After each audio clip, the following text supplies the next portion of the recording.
Focusing. Straight at the hill.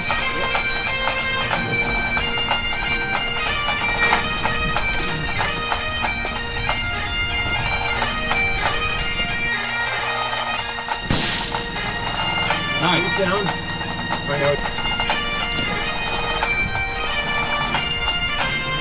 Okay, he's back up.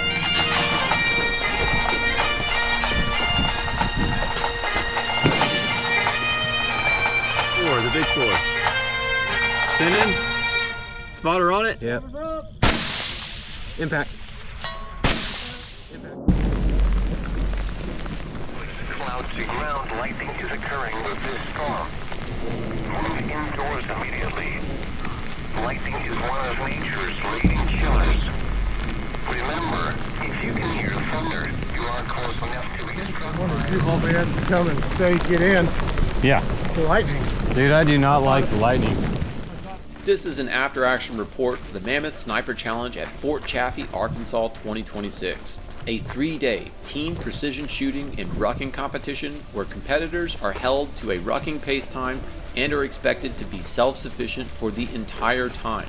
You must carry all of your ammo, food, and snivel gear for the entire duration of the event, even on the shooting stages. And yes, I did voluntarily drop out of this event. They got me to quit. You got me. I'll dive into the why and the how this event got me to tap out at the end of this video, so stick around. Or use the timestamps in the description to jump to the parts you're most interested in. For now though, I'm going to stick to my typical after-action report format and first go over the concept for this event, the equipment I used, including my Ruck loadout, and then move on to the stage breakdowns and then give you my final thoughts and the results at the end. But first, before I get into it, a quick shout out to the sponsor of this channel, Ammo Squared. You should be shooting often, which means you should also have a consistent supply of ammunition and not worry about availability. So stock up with Ammo Squared and skip the runs on ammo and the empty shelves. Ammo Squared will keep you supplied with their easy to use budgeting and auto buy features. These events I shoot are not cheap, and having an awesome sponsor like Ammo Squared really helps out. So if you enjoy this channel and you yourself shoot often like you should be doing, be sure to check them out. And when you sign up, be sure to mark down pseudo. So starting off, initially I didn't do much investigation about this event when I signed up. All I needed to hear was 1, this is one of the hardest events in the nation, oftentimes pitched as the Super Bowl of precision shooting, the ultimate test of endurance, precision, and will. And 2, it's 3 days of rucking, camping, and shooting. Let's go, sign me up, I am in. Son of a bitch, I'm in. Now obviously I knew that this was much more of a PRS style match, as it is marketed as a sniper challenge, which for anyone who regularly watches my channel, that's not really something I ever do. But that's alright, it is something that I'm interested in moving into, plus I was just the secondary shooter. It's a team event, and my teammate here, Alex, which you can check him out on Instagram, I got a link in the description, he shoots precision rifle all the time and is super capable behind his rifle. So I figured, you know, on the shooting front, we would be somewhat squared away and not totally out of our element. Secondary pink is shooting pink. Engaging. Impact. Okay, hold on. You're good. I'm still. I get all 3, right? Have you found your targets yet? Impact. Okay. The rules are pretty simple. First, once you step off Friday morning, there is no going back to your vehicle, and if you do, you are out. Second, come in under the assigned ruck time pace. If you were even 1 second too slow over pace, you're out. Third, don't violate any weapon safety rules, obviously. If you can do that for 2.5 days and more than 30 miles of rucking from Friday through Sunday afternoon, you will have finished one of the hardest events in the nation. Competitors really had the weather stacked against them. In fact, we had a 2.5 hour delay Friday morning, which I think is pretty unusual for this event. However, the storm that came over us at 5 a.m. while we were all trying to get ready in our vehicles was the same storm that spit this bad boy out in Oklahoma the night prior, injuring more than a dozen people. What a fun way to start off, and also a bit of a spoiler as to why I decided to pack it in, but more on that later though. You know, that's kind of just status quo though for this area of the country in this time of the year. The weather is a massive variable, oftentimes being very dangerous. Now the format for this event was somewhat like the biathlons that I usually compete in. You ruck out to the assigned range for the day, you shoot, and then you ruck back. Now if you didn't make pace though, you would still get to shoot, but you were no longer considered a finisher, and I don't think you would be in the runnings for a rank, and I don't even think you get a patch either. You also had to camp. If you went back to your car, that was basically a DQ as well. So 100 teams registered, 84 teams signed in on Thursday, 65 teams remained after day 1, and 59 teams made it to end of day 2. And then of course there were multiple unique stages of fire, 12 total for the weekend. The actual shooting at this event was organized like most other shooting comps, where competitors are squatted up and then you move from stage to stage together, which is another format that I'm just not really accustomed to. Which, speaking of the comps that I shoot, be sure to check out the library of after action reports that I have on my channel after this video is over. If you're interested in some of the hardest shooting competitions available, I think you'll like what you'll find. Also, don't forget to subscribe, maybe even drop a like and comment.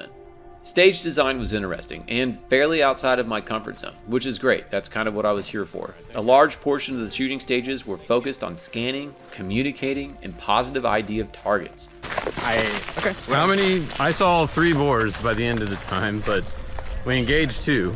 Yeah, I saw. The stages, however, were all on the same range, which for me led to some confusion from my perspective. There's lots of activity going on ranges, with other stages getting impacts. Now the stage briefs themselves, they were clear in the style of targets that we should be looking for. Sometimes it was a silhouette, or maybe a wild boar, or an odd shape like a spade. And there was a 5-minute question and answer period after the stage brief. The ROs would not give away any specific details, such as target size or distance. You had to figure out all of that on the clock. The scoring was pretty straightforward though. Each target was worth a certain amount of points. Sometimes first impacts were worth more, just depending on the stage, and you only had 2 or 3 shots that you could take for each target. You couldn't just plug away until you get an impact. I do wish they had allowed competitors to maybe get a few minutes on the line to build out like a range card. Maybe as a group, try to keep it fair or something like that. Building out a range card is quite the skill set that's difficult to kind of practice, and as far as I know, that's a fairly common task for a sniper team to do. Build out a range card, gather some intel, and just do some general observations. It would have been fun to practice this skill set in the field setting with my teammate. It also would have given us something to do while we wait to shoot the stage. You know, we could talk, collaborate a little bit, and kind of review our range cards that we've built out. Maybe that's it next to the red car at the hood of the red truck. Okay, I'm getting 610 to the truck. 610 to the truck.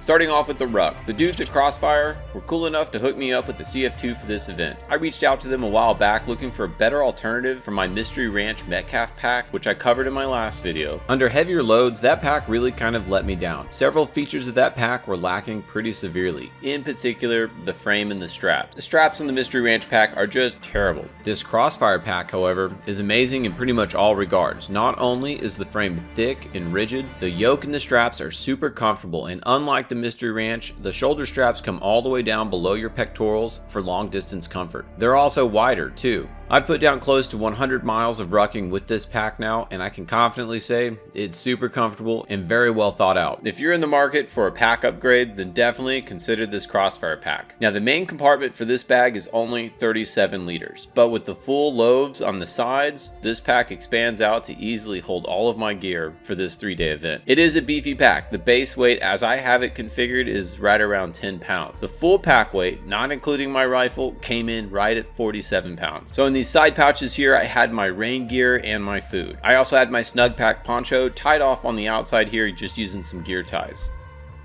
Also on the outside, I had an IFAK, including a boo-boo kit.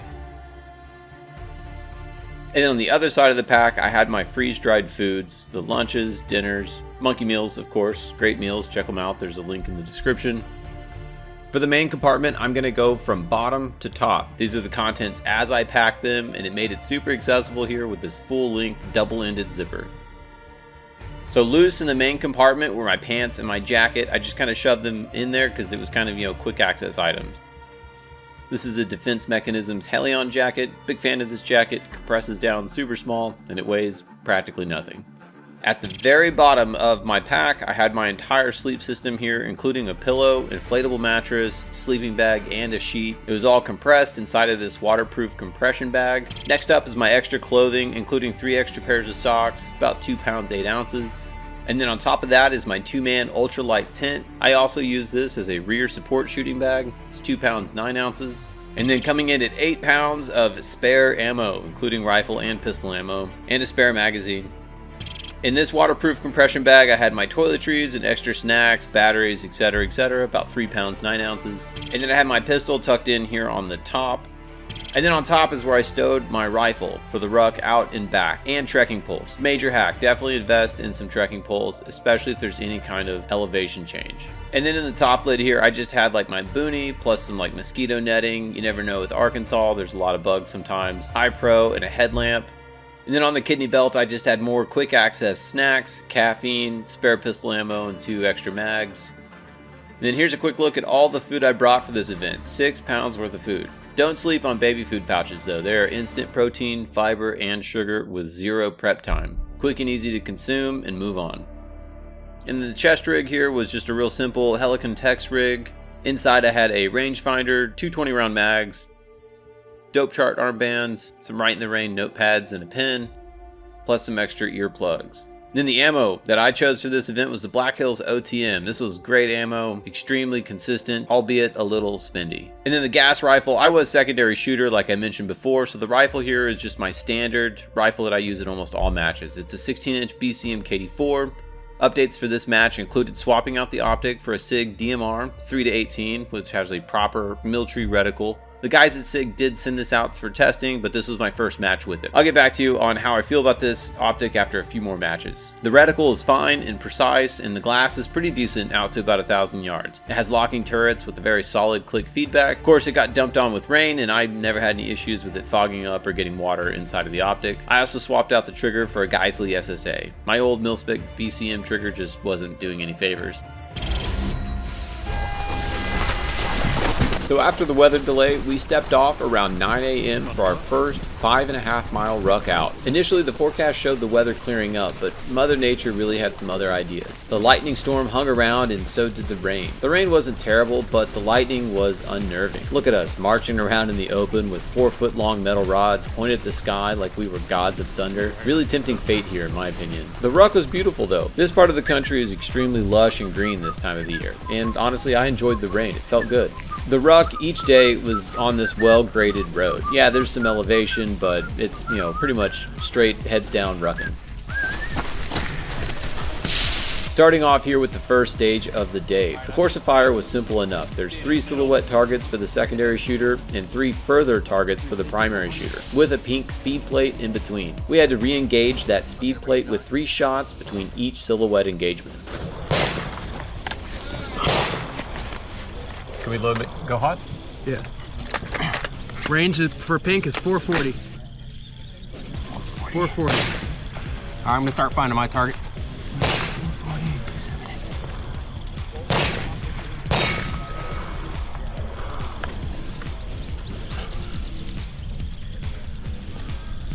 Engaging. What shooter is up? Secondary pink is shooting pink. Engaging. Impact! Okay. Hold on. You're good. I'm still. I get all 3, right? Have you found your targets yet? Impact! Okay. Alright. Do you need ranges on any of them? I got a white target over here to the left. Silhouette. Okay, yeah, I see it. I'm ranging 550. 550.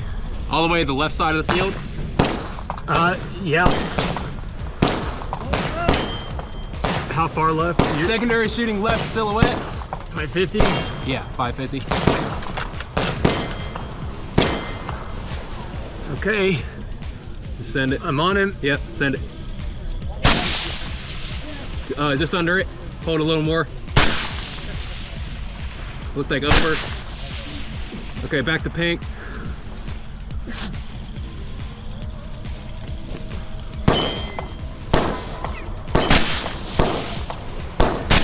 Back to pink. Impact. Yeah. Secondary's back at pink. Secondary's back at pink. 2 impacts. So I had some confusion here with the RO on the spotting scope calling impacts. We had to call out which target we were on so that the spotter would be on it as well so that he could call hits. And either I couldn't hear him or he was just not calling all of our impacts or acknowledging that he was even on the same target, which kind of threw me off for a little bit. We even actually called a few of our own hits and the RO behind us did as well, which was kind of a strange start, to be honest. The big 4. Send in. Spotter on it. Yep. Impact.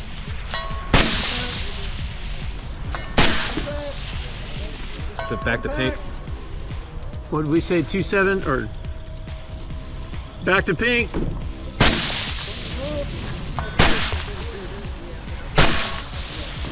All 3 impacts. All right, back to that same one we engaged, but to the left, a little higher up. Well, I think it's on me now, right? You hit all 3? Yep. Okay, so it's on me. So I'm on pink now. Back to the previous white that was at the 3 o'clock of the big 4. Go up to 1 o'clock, middle, silhouette white. I think that's Wait, mine. I see a gong. Yeah, that's mine. Is there a gong over there to? You hit all 3 of your targets, right? No, don't I have one more? Okay. I have one more. The closest to the 4, we got a grayed out looking gong that's hanging. No, it's a silhouette. It's all silhouettes? Yeah. Okay. I have one at 660 to the left of your last target you just shot. To the left? Yes. Yep. I see it. 660? Yep. 6-1. Spotter, 660. Spotter 660. I didn't see it. No call.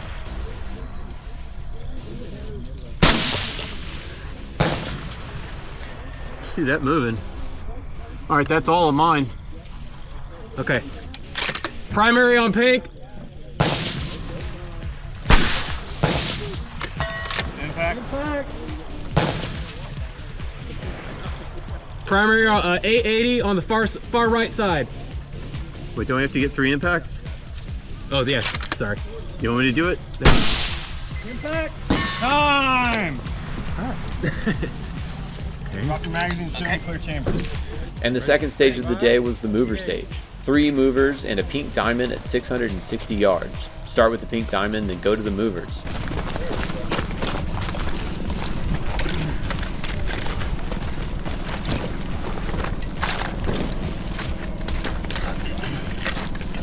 You see the red? I don't see the red. Yep. I gotta move closer to you. Okay. Where is he? It's see where the dark trees are in the middle of the field? It's just to the left of it. Okay. I'm gonna have to scoot. Range is. Stand by. Trees, you said? What's that? Where'd you say? See where the trees are in the middle of the field? Dark trees? Yeah. Just to the left. You can see it with your naked eye. Okay. I see it. Red diamond is 659. 660.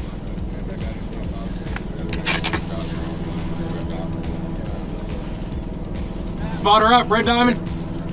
Spotted.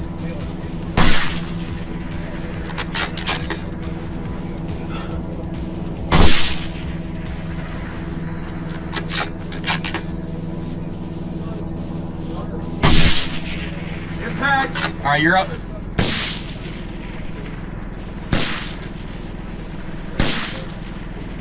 No call. All right, I see the closest one there. Closest mover is, I think, for. Hold on. 450. 450.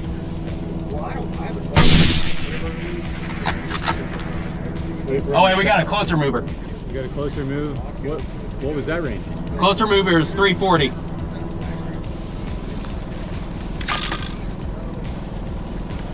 Wait for him to stop. Yeah. Nice. He's down. All right, now we back no. up to 450. Wait, he's back up.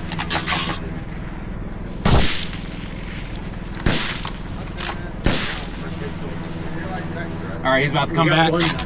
Okay, all right. We wait for him to stop or shoot him. I don't know. Up to you. That was just in front. Down. He's back up. By the way, we can't probably re-engage the same one, can we? We got to go all three. That one's down.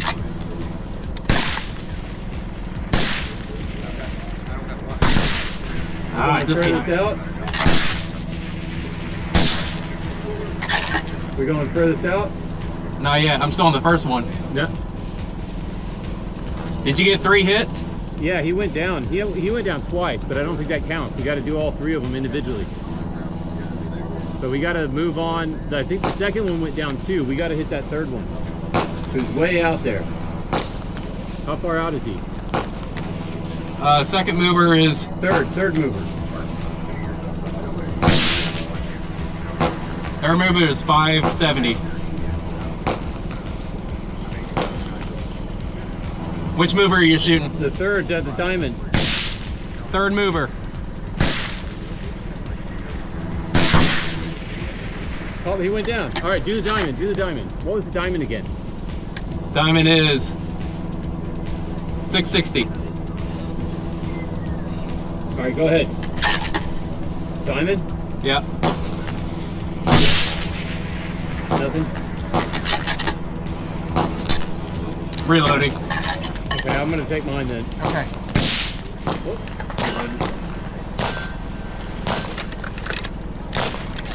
All right, I'm going back on it.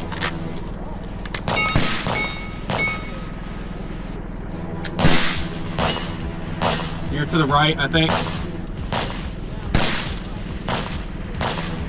No. All right, so my 3 hits on diamond. Yep.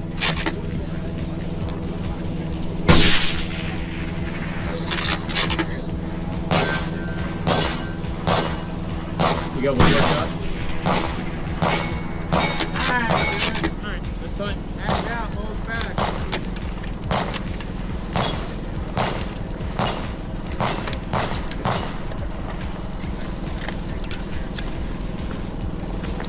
Clear. Drop the hammer on it? Yeah, let's drop. Oh, go. Hey, I was correct in saying, like, when we knocked that first one down twice, that didn't count, right? Just one knockout counted? It's got to stay down. You got to hit it 3 times and then it stays down for it to count. Okay, got it. Go forward. Hammer down. Right, if it comes back up, you still got to keep shooting. Oh. Three shots to kill it. So, was it going down on one impact? Yes. It bobbles on one impact. So we didn't knock any of them down. That's correct. Okay, so we didn't kill him, we just hit him. Yeah. That's correct. Okay, all right. That's what I was afraid was happening. Yeah. So I was pulling for you guys. I go, come on, man. That's one okay, more yeah. freaking hit. I enjoyed this stage even if I did not correctly understand how the movers actually function. realize, yeah. And on to the third stage, which was more of a hunting style stage. It started off with some kind of odd prairie dog pistol targets, and then moved over to engaging some wild boar targets. I'm still not even sure what these actually look like, as all I could really see in my optic was gray steel that wasn't a silhouette, so I guess that was our targets.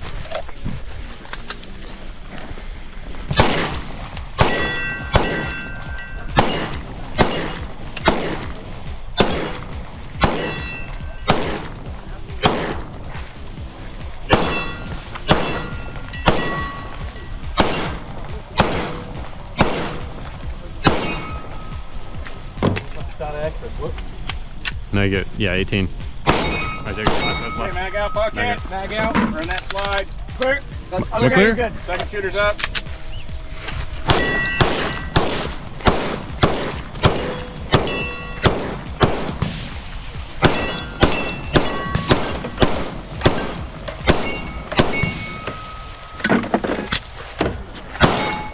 Mag out, rack that slide, bucket. Clear. Good. Bucket.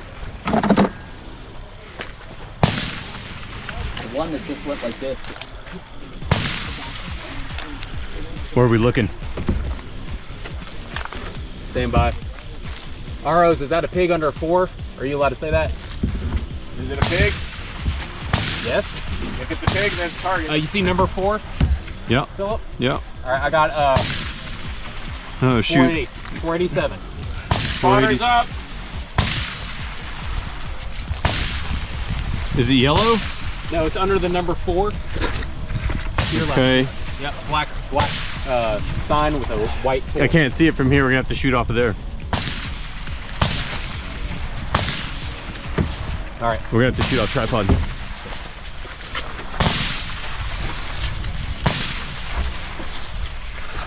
You want to go ahead? No, go ahead. Okay, 484? Yeah. Okay, Spotters up. 484.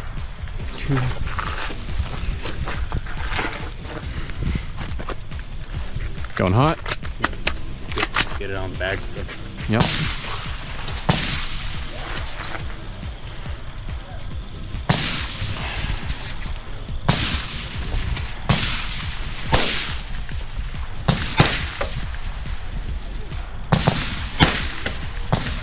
Nothing? Safe? Do you want to engage it? Yeah, I'll get some shots at it.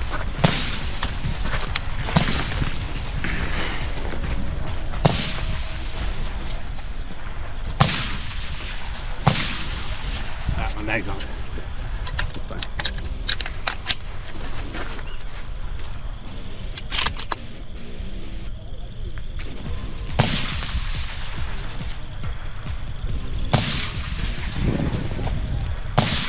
What are we on, guys? The first pig at 455. That target is dead.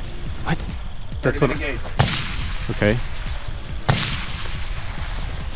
Second pig, the mover just passed it. Spotters up. It's at 480. Spotters up.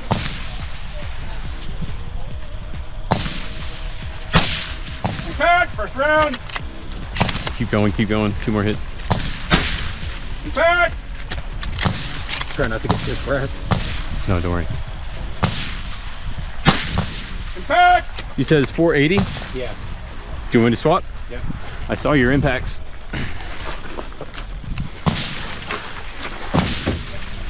480, 329. Are you going for the same target shoot? Same target. It's that. Once it's been engaged, it's dead, guys. You can't shoot that one. Okay. I'm looking for another one. See something maybe under the 3 that looks like the 3 straight out to the right of that last target you engaged.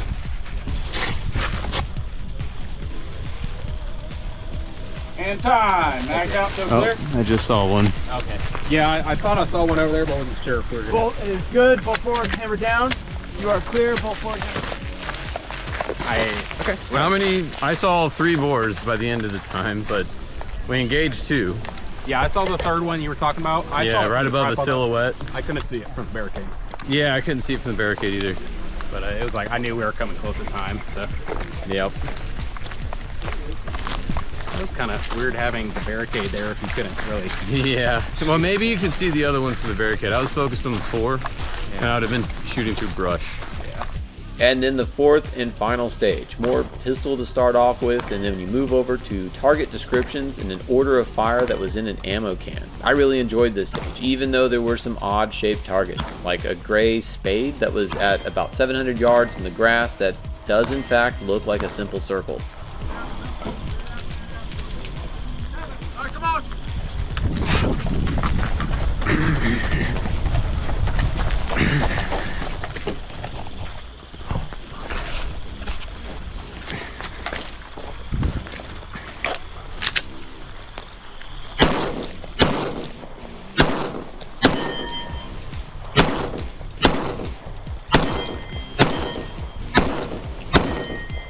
Clear it out and dump it. Clear it, dump it.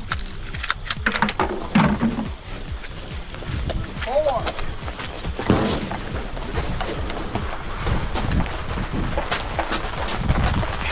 Ammo can.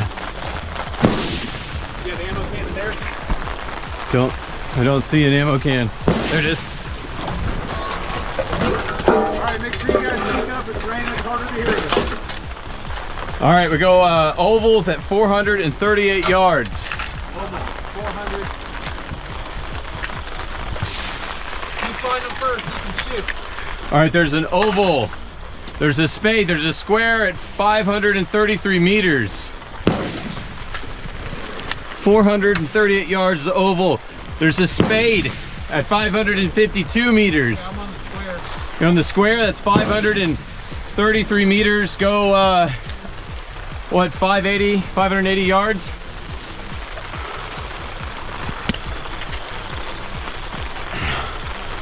Oval. Do we need to shoot oval first? No. Okay. Well, there is an order. Oval is at 765 yards. That's probably first. Okay. Still looking for oval.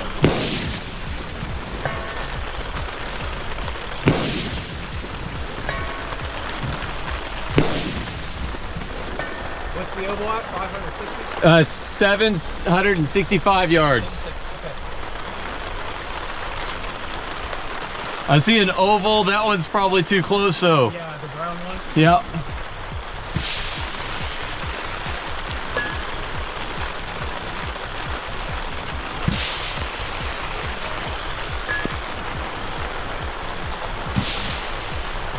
There's an oval at the car. Big white car. That is 765 yards. On it! Do you see it? Shooting. Primary shooter, oval. On it! Impact! All right, you. Philip. All right, there's a spade at 552 meters. So go 560 yards. That's a spade.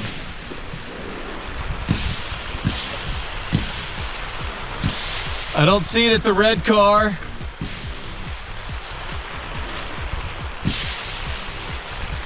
Maybe that's it next to the red car at the hood of the red truck. Okay, I'll get 610 to the truck. 610 to the truck.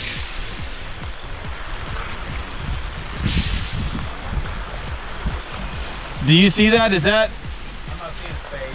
There's something off the hood of the truck.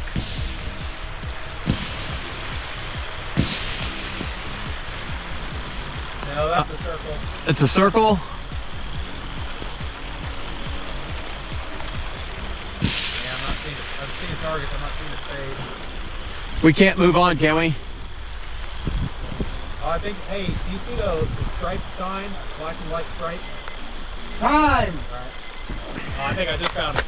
That was your target in front of the red truck. I couldn't tell, man. That thing is. I think you're only the 5th team overall to get a rifle point yet. Oh. Just get that. Here, you need to check. And then on to the final ruck for the day, 5.5 miles back to camp.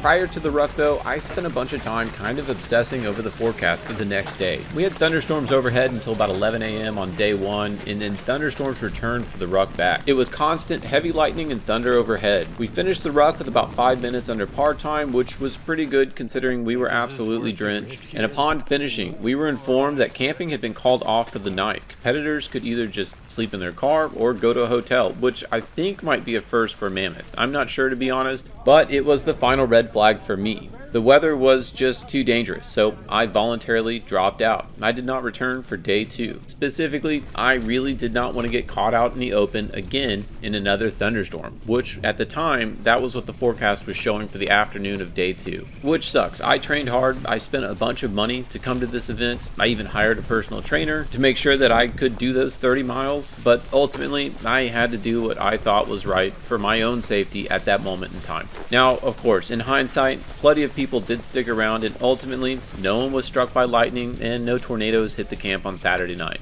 There was some flooding though, and several teams that I know did end up sleeping in standing water. But of course, there's no way to know that in the moment. It's all a probability risk profile. Golfers who play through a storm are at extreme risk of lightning strikes, and it's kind of the same thing here.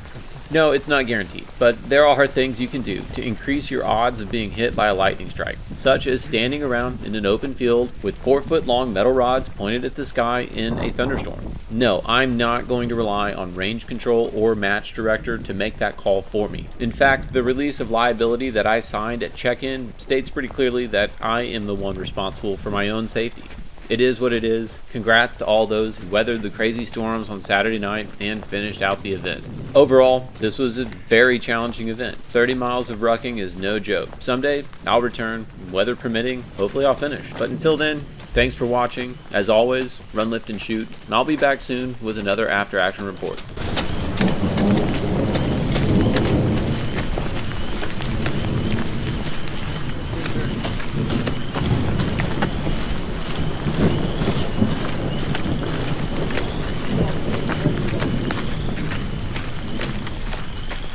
I'm glad we did 3 coats.